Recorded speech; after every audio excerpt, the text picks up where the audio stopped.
Shannon might need that. So the difference between altitude and azimuth, I think, are pretty straightforward. Azimuth is your orientation east to west, altitude, against the horizon, up and down. Altitude is always determined by latitude. So if you were at the equator, the thing would be sitting flat. If you were at the North Pole, it would be like vertical. And then we talk about winter bias and summer bias. So if I'm in a place where this is, I'll use a different tool here. There we go. I can use my phone. So if I've got this is my solar panel, and I'm at 40 degrees north latitude right here, where I'm located. Well, in the summer months, the sun is higher off the horizon. So I would do latitude minus 15 degrees, and that would maximize the amount of solar gain. Winter would be your latitude plus 15 degrees because the thing's lower on the horizon. And most of what we deal with in the US is summer bias because the days are longer in the summer. There's no seasonal reason why we have less sun. In fact, we have more sun in the summer typically than in the winter. But if you were in a place like Bangladesh or someplace like that has seasonal monsoons, where maybe during, it's more dry versus wet as opposed to winter, summer, then maybe you would have a winter bias. That might be the right approach if it's raining all the time in the summertime or something. But most places in the world, summer bias, kind of where we're dealing with. And then, of course, angle of declination. That's just the reality that magnetic north and solar north are not the same thing. And it depends on where you are in the country as to how much they deviate. And actually, that magnetic north is moving. It's a moving target. I read an article or heard a thing about Tampa's airports and how they had named all their runways based on their magnetic orientation, and they had to go and change them all by 1 degree because it had changed in the intervening period. So and of course there's all that discussion about, the North Pole is going to flip to the South Pole and the South Pole is going to flip to the North Pole. And people like to throw all this devastation out. Oh my God, the whole world's going to come to an end. And you kind of go, really? Probably nobody would notice unless we just happen to be able to measure it. Your compasses, it would cause some problems with navigation, but most people use GPS anyway. So, it's just magnetic waves and how it's oriented on this sphere that we live in. So those are some of those things. The reality is orientation is usually going to be dictated by the building, the building that you're dealing with. If you've got a house that's facing southwest, well, then your panels are going to face southwest. If the angle of the roof is 10 degrees, well, then your angle is going to be 10 degrees. So, if you're doing a ground mounted system, then you can adjust it so that you've got ideal orientation. But if you're doing a rooftop system, you got what you got, So calculating that true south, in particular the region you're located in, is there a set formula? I couldn't read the numbers on the chart that I was looking at online and stuff. So, but I think in the New England area, I think it was either 13 or 18. I just couldn't. Is it subtracted or added to get that? Yeah, it can be a little confusing because most declination charts are oriented towards the north because they're for pilots and things like that. So for us, because we're worried about the south, if you're east of the Mississippi, you adjust it to the east. If you're west of the Mississippi, you adjust it to the west, off of south. Right. So up in the New England area, you're at in Maine, you're at about 18 degrees. It is. So if you had a solar pathfinder there, you would simply turn that 18 degrees east of south and then you would be okay. Okay.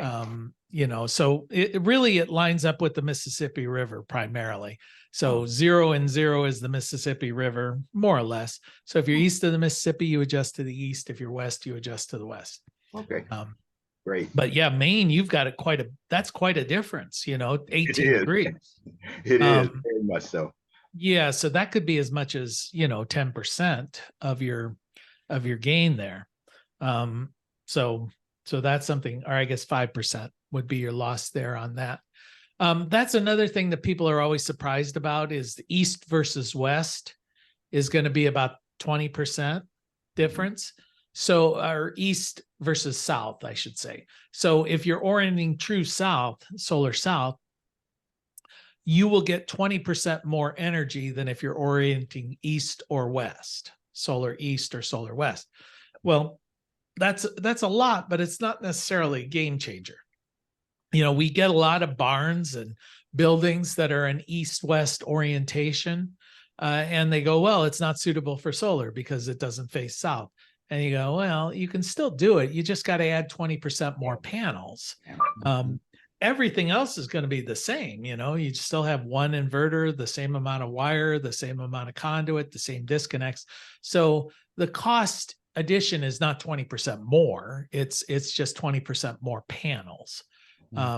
So it does add a bit, but say it adds 5% to the cost of your system. Well, that's not horrible. Not ideal, but not horrible. So that's something to bear in mind. There are some complicated formulas to try and figure out angle, but I found that if you just install the little app on your phone for angle, and then you just sort of lay it on the roof, that's kind of the best thing. It'll tell you what is the pitch. In the book, I gave you the equivalents for your, 112, 212, 312. Often people refer to their roofs that way, 412 pitch of roof. That's pretty common. So if somebody tells me it's a 412, I just usually just plug in 20 degrees. Okay. It's not that critical when you're doing a site assessment. It's nice if you got it exact, but if you don't have it exact, if I'm looking at a 2-story building and I see it and I go, you know what, that looks about 20 degrees. That looks about 10, whatever. And I just say, all right, that's close enough. It's only going to be off. I'm not going to climb up on the roof just to see, oh, it's 12.2 instead of 10, So, yeah. So that kind of thing is good. The mounting options, well, we talk about the, rooftop versus ground mounted systems. My own personal prejudice, if there's space for a ground mounted system, I like to put it on the ground, even though that adds a little bit of cost to the system, but it saves a heck of a lot of problems, with the roof. You don't have to worry about condition of the roof. Oftentimes you don't have to get a structural permit from the city or the county or whoever's in charge because it's not on the building. You don't have to worry about rapid shutdown issues if it's a ground mounted system. So maybe you don't need module level power electronics. And you can change the orientation. Not as often as you think, because oftentimes you're trying to orient the array so it looks aesthetically pleasing in the environment where you're setting it. So you don't want it cockeyed against a building or cockeyed, based on the fence line or something like that. One of the things I found humorous on that was when we first installed the system at Blue Rock Station, I went ahead and changed the orientation so it lined up aesthetically with the fence so that everything looked in even rows. And then 2 years later, we moved the fence, so it's like, whatever. Didn't really matter. So, and then of course, ballasted systems versus flush to roof mounted systems. Flush to roof are the most common. I'm starting to see a lot of different options in flush to roof mounted systems, a lot of different mounting options. The traditional one that I've been used to is a flashing unit that flashes up underneath your shingles, and then you bolt it in. But the penetration is protected by a pretty good sized flashing footprint. That's what they put on mine. Yeah. Yeah. And if you've Mhm. got a shingle roof, that's still a good decision. But if you've got a metal roof or something like a built up bitumen type roof, um, then often they've got these little L brackets with a piece of adhesive bitumen on it where you just sort of push it down, you peel it off, stick it in there, and that bitumen kind of seals in around it. We worked with one recently. It was you drill the hole in, you mount this thing, and the pedestal is like a little round cup. And then you fill the cup with like an epoxy goo, that Mhm. seals everything in there. And that works well on like a flat roof, a bitumen type commercial structure. Mhm.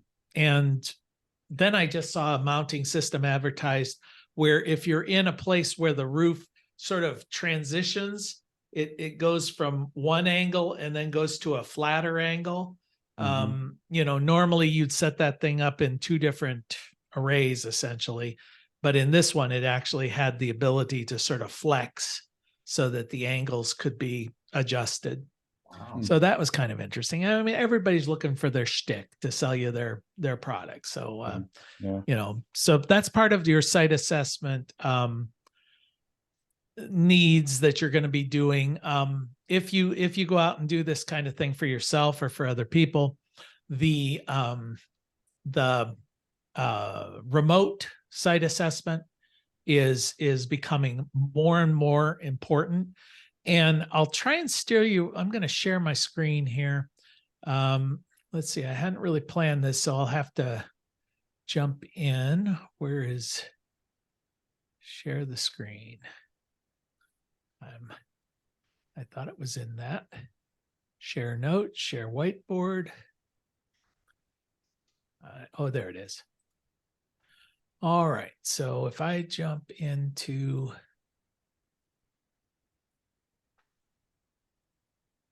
go. Okay, that's going to take you into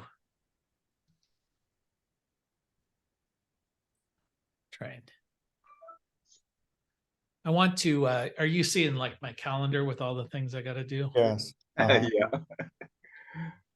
Yeah. So Open Solar is a nice program that I would recommend you guys consider playing around with a little bit. Yeah. And you can go in and create an account. Is this just Yeah. Using PV Watt from chapter 6, I got into PV Watt and using that and Open Solar, I could pretty much duplicate the quote that they Yeah. gave me for my system. So I was really close to what they quoted me. Wow. Yeah, that's good. That's good. So I didn't have no on-site or anything, just bam, very Mhm. close. Yeah, so this is Open Solar. This is what it's going to look like. You can download your logo. My account here, I do some site assessments for a company called SOPEC. It's the Sustainable Ohio Public Energy Council. So we do that for REAP assessments.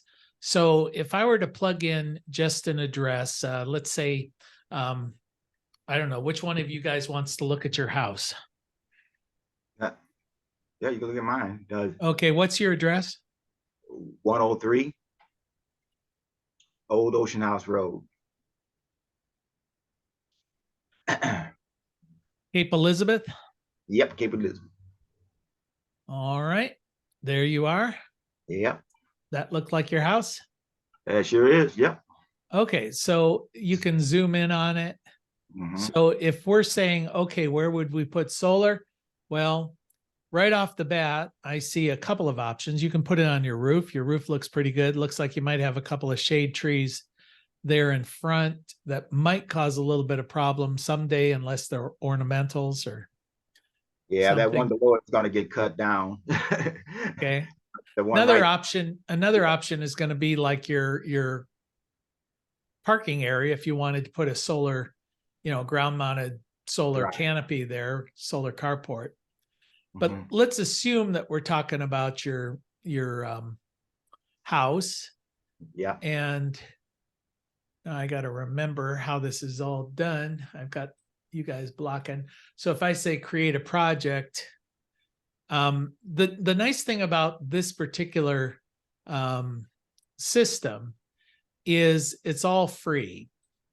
So it's a residential what type of roof do you have? Do you have shingles? Shingles, yes. Asphalt. Asphalt shingles. Where are the asphalt shingles? Very top one. Yeah. All right. Meter identified. 2-story. Yeah. And The left side is 1 story, but the biggest portion is 2-story. yeah, the setbacks and all of that. Yeah. This project does not have any design system. So you can then jump in and we can put in your electric bill.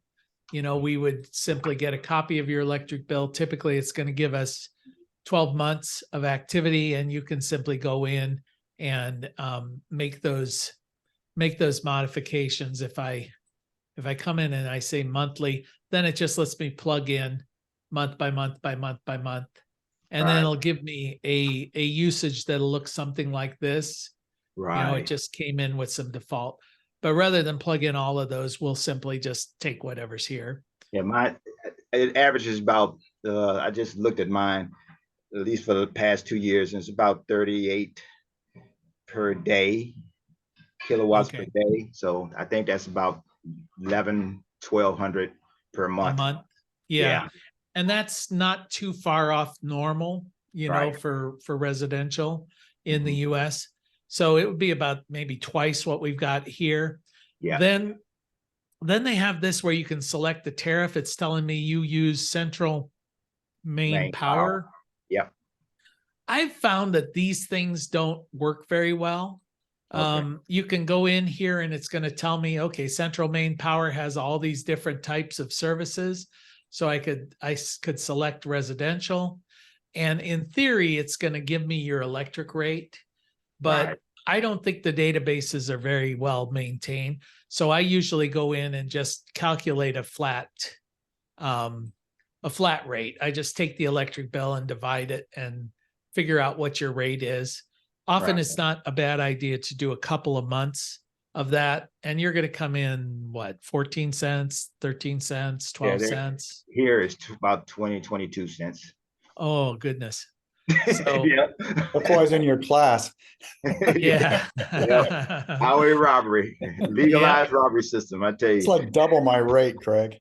I know. That's one reason I wanted to put one in, you know. Yeah. Well, I'm paying about 20 cents a kilowatt hour at our farm because we have a co-op, you know, a rural co-op, and the rural co-ops in Ohio went all in on coal.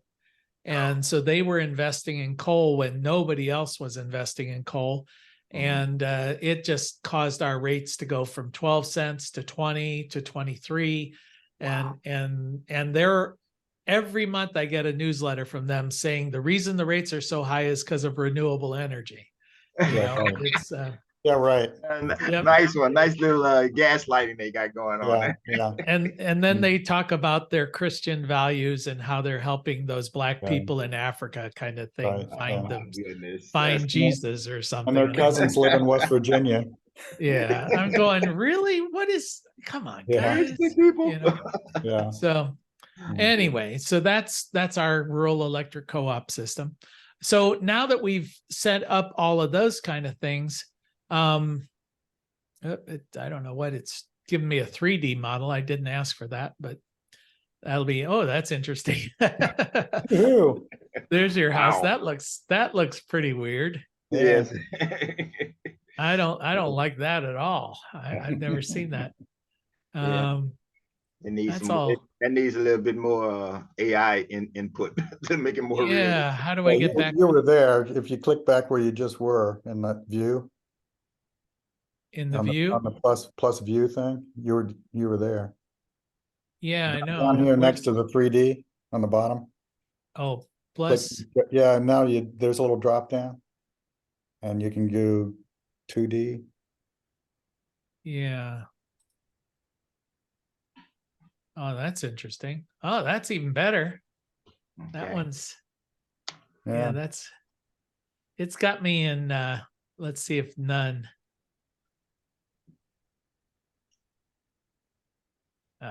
That's not, for some reason, show.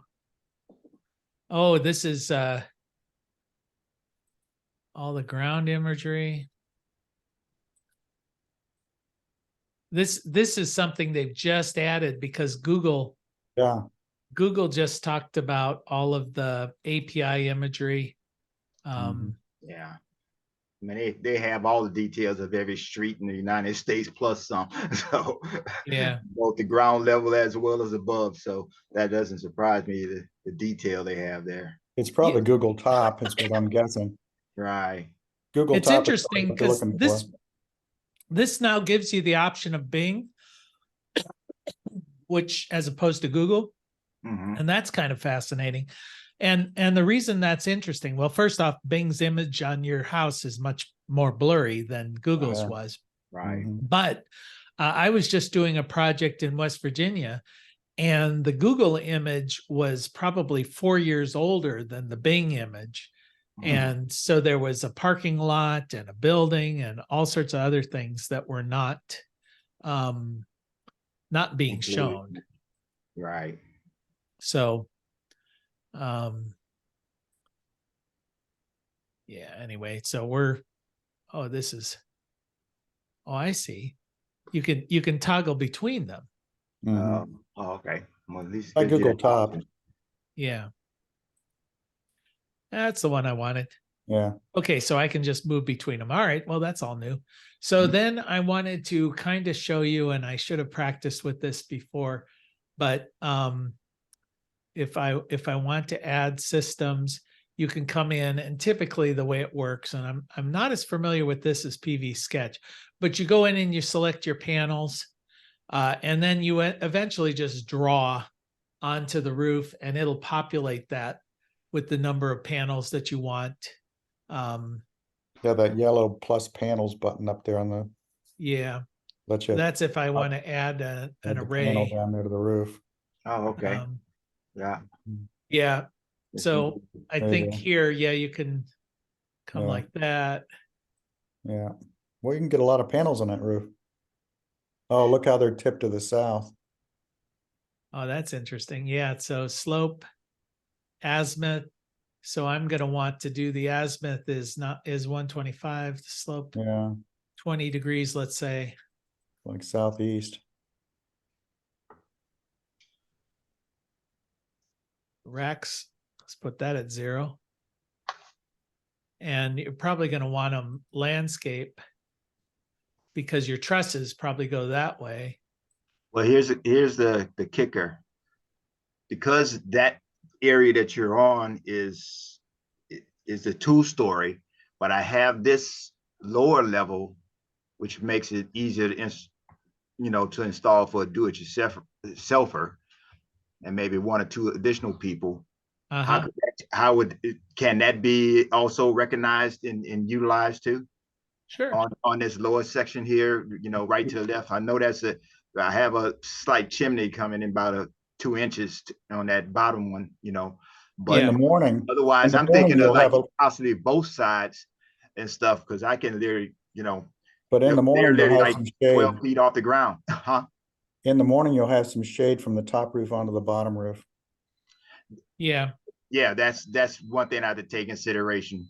But otherwise, I think, I've been watching the sun all this year, and the sun hits that literally like right 8 o'clock in the morning and just travels all the way toward that white building literally to the left there and stuff. So those areas get tons and tons of light.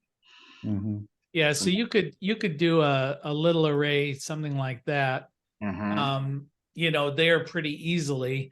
And now it's going to tell you what is its or orientation, how much is it's figuring out what your incentives are at the 30%. Wow. It told us that the usage was 6612, which is what was preset there. Yours Right. was about double that. So if I just go with this, it's telling me these two arrays here are only going to generate about 59, which would Okay. be 89% of that smaller amount. But you've got more. You're I going do to have to more. use, Yeah. you're going to Yeah. have to use that roof section as well. Right. There's Okay. just no way around it. This little roof area is not big enough for your needs. Okay. So That's so you about- might end up with, let's say I want to duplicate that. And what's the And- size of each panel? That's a question. Also, you know, the wattage of each panel that may. Yeah, the panels that were selected here, and I didn't really go in and pick them, but okay. it kind of brought them up. No,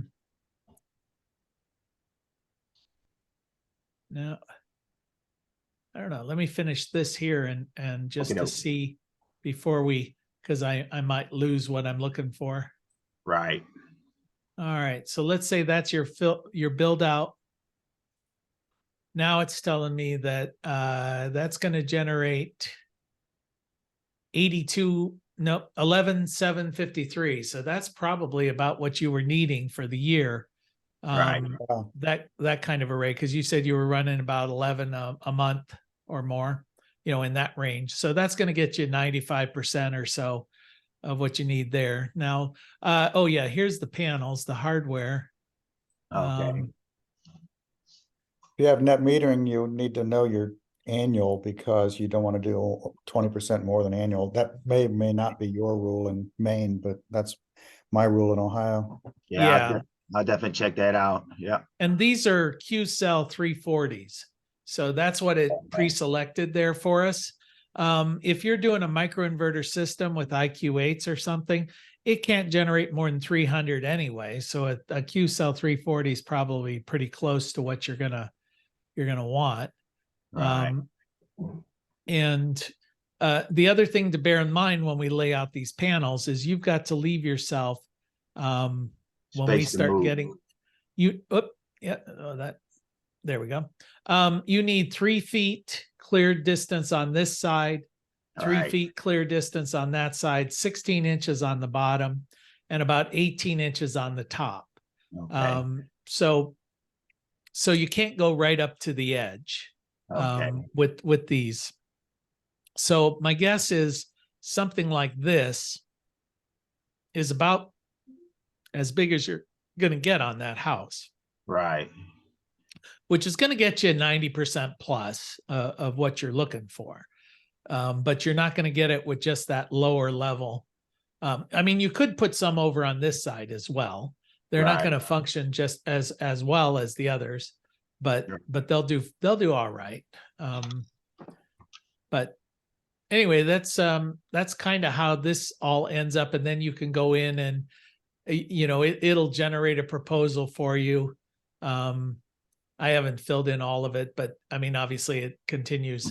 It gives you some narrative, but it's talking here 178% of consumption based on the numbers that were already in there. 30 panels, 15,000 net, 19,000 savings.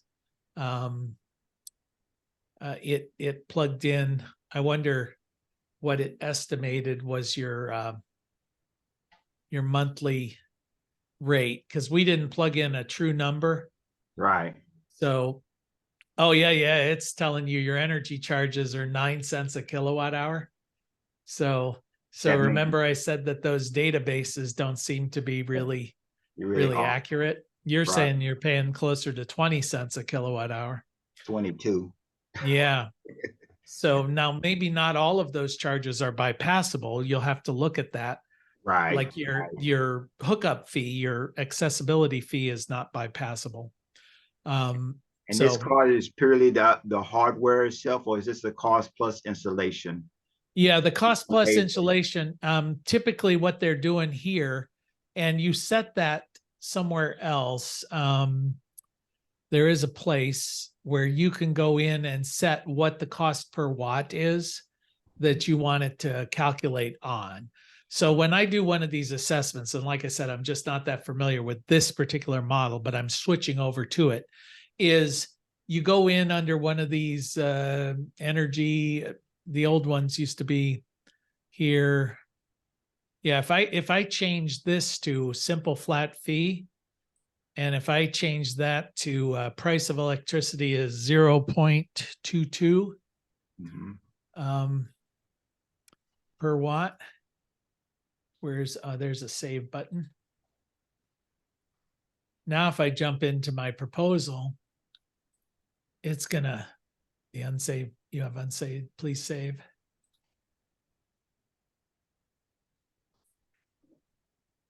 All right.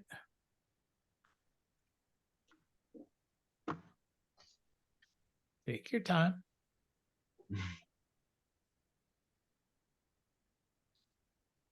Yeah, now we're saving you a lot more money. Yeah. That's weird. It didn't put your house in there. So it's because I was jumping back and forth. Yeah, it's okay. But here your payoff, before we had you at like 15 years or something, and now it's 9 years because of the change in the price. Oh, And here it's telling 22 cents a kilowatt there. So these are the kind of reports then you can generate. Obviously, we'd spend more time on this, no making problem. sure everything's right. But oftentimes it'll show like, here's the federal incentive, and it's saying 30%. With some of the commercials, you can plug in additional incentives into this program as well. Like with commercial programs that I do assessments for, there might be a 10% add-on for you're in an energy community, a place that historically has been fossil fuel. I do a lot of them in Southern Ohio and West Virginia, which was coal mining country. So this whole region is considered an energy community. So you can get another 10%. Sorry, I have to run, Jay. Okay, good. All right. Well, hopefully your Yeah, yeah. wife's hand will be all right. And so this gives you, and with the REAP grants, you can get 50%. So you can whittle this thing down to next to nothing. Wow. Okay. But just wanted to give you a sense of how this works. Really, it does work quite nicely. And the way that they pay for it is they plug in product info into these reports. So notice the Q cell thing was pretty prominent there. If I had selected microinverters, it would have spec sheets associated with it. It'll have the spec sheet for the panel that you selected.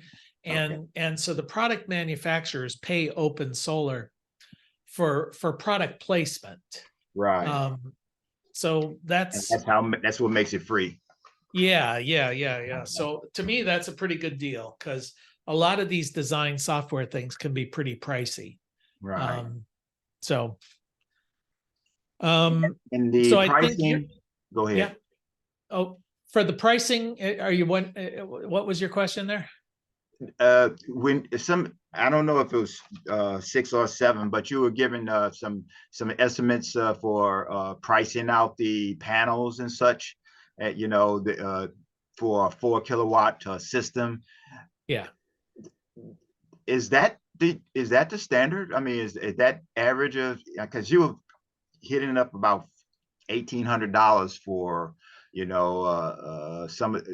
group of panels for that system, to calculate the cost of each of the inverters, and such. Oh, you mean the difference between microinverters versus optimizers versus string inverters? As well as the panels themselves. Yeah. For 4 kilowatt, you were providing like a $1,800 value for a group of them. Is that usually the cost? No, what I did is I at the time I wrote the book, to give you a comparison there, I simply went into a distributor. I selected Alt E, and I just took their normal costs without looking for bargains or anything like that. Right. And I was just kind of going, okay, if I just take from this one distributor what they charge for these products, this is a comparable price. Okay. Now the prices have gone up in some cases and down in others since that time, and you can search around and get better prices. But I was really wanting to demonstrate that on smaller systems, microinverters are probably a better economically. but they're very close to optimizer systems. And then string inverter systems, they might be better for even larger systems. But then if you do a standalone, it's going to be a lot more. So it was just kind of a comparing apples to apples to apples, you know. Okay. 4 kW was just a number I picked. Could have been 8 kW. It could be, your system is going to be more like an 8 kW system or a 10. It looks like this one that we just designed is a 10 kW system. Right, right, yeah. So where did they get the price? Well,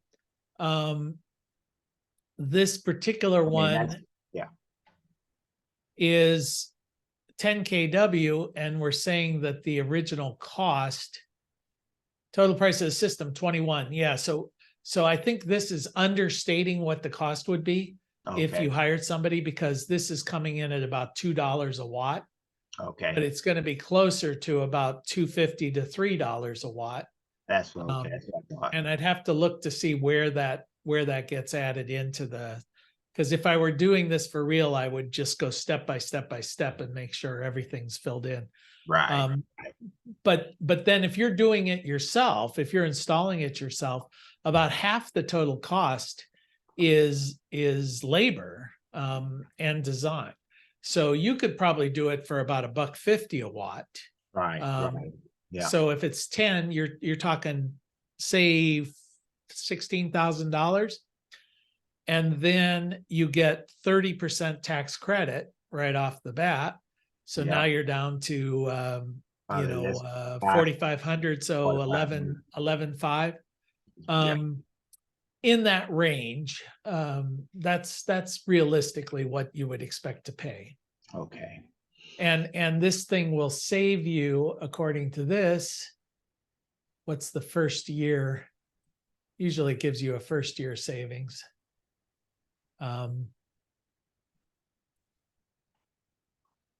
It was right there, but it was a tiny line on that first one. See that new bill? Oh yeah. Oh yeah. $1,416. Yeah. So if you're paying 11,000 and you're saving 1,400, your payback's going to be in the neighborhood of, 8 or 9 years. 8 or 9 years. Okay. Just off of that. Off of that particular proposal. Right. Yeah. Off of your just paying your electric bill. Right. Now I don't think Maine has RECs or anything like that. So that may be a true thing. Usually you end up at somewhere around 7, 8, 9 years payback. The system's going to be guaranteed for 25. So you can find some cheaper process. You can look around and find some super deals and maybe get it down below $1.50. So as people are remaining things. Yeah, I see a lot of these ads, via social media where there's a whole package, the panels, the inverter, the brackets and everything for a certain amount of money. Are those, I guess, how can you consider those as reputable? Or sometimes they are, but I would say that you'd be better off, once you're ready to go, is call up a distributor, pick a distributor you like. You happen to be up in the neighborhood of Alt-E. Alt-E's a good distributor. I think they're in the New England area. It's ALTE store. I think .com, altestore.com. I would just simply call them up when you've designed your system and say, I need a 10 kW system. It's going to be roof mounted. Give me a bid, give me an estimate on all the bits and bobs. And they'll put it right down to the number of bolts that you're going to need. They'll give you a whole list of everything that you need. And typically I'll tell them I want to do Iron Ridge racking system because that's the one I'm used to. And I want to use N-phase microinverters. They're probably going to ask you this as you're calling and talking to their rep. And then within a day or two, they're going to give you a package bid anyway. So there's no reason to try and go with something somebody just designed and put out there. Just let Right. them design exactly what you need. Wow. Okay. And sometimes they're running deals, and sometimes you can talk to them and say, all right, well, this all looks good, but let me see if I get another quote from Renvu.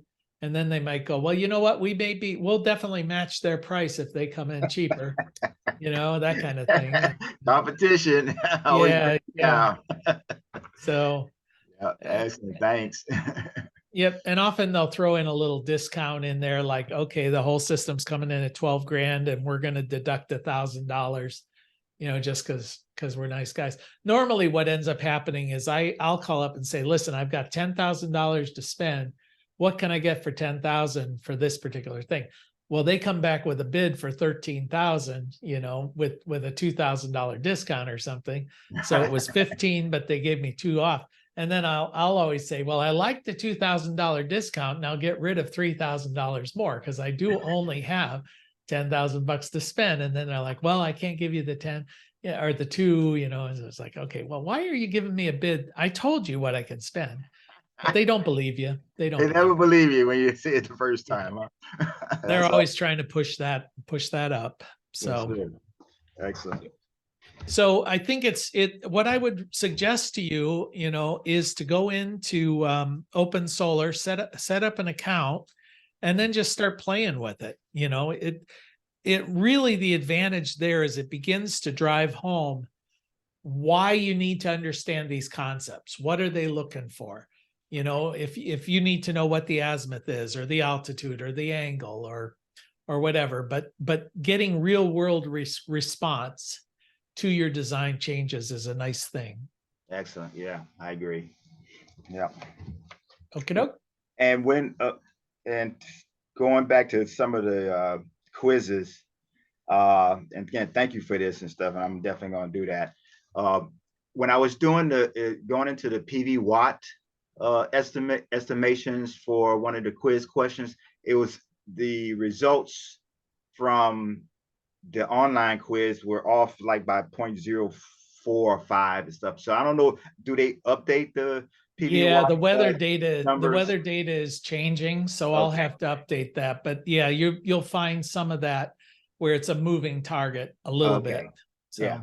No problem. That's what I kind of thought. I said it's probably updating, but yeah, it was kind of. I said I'm not getting exact numbers. The A, B, C, and D questions had. So I was like, hey, this could mess up my percentages by a couple of percentage points, and they'll say it's wrong. Yep. Yeah. All right. Anything else? No, sir. All right, wunderbar. All right, well, we'll meet again same time next week, and next week we're definitely into chapter 7. So right, excellent. Definitely will. All right, thanks, Jay. All right, take care. You Bye-bye. too. Have a great week. Bye. You too. Happy Thanksgiving.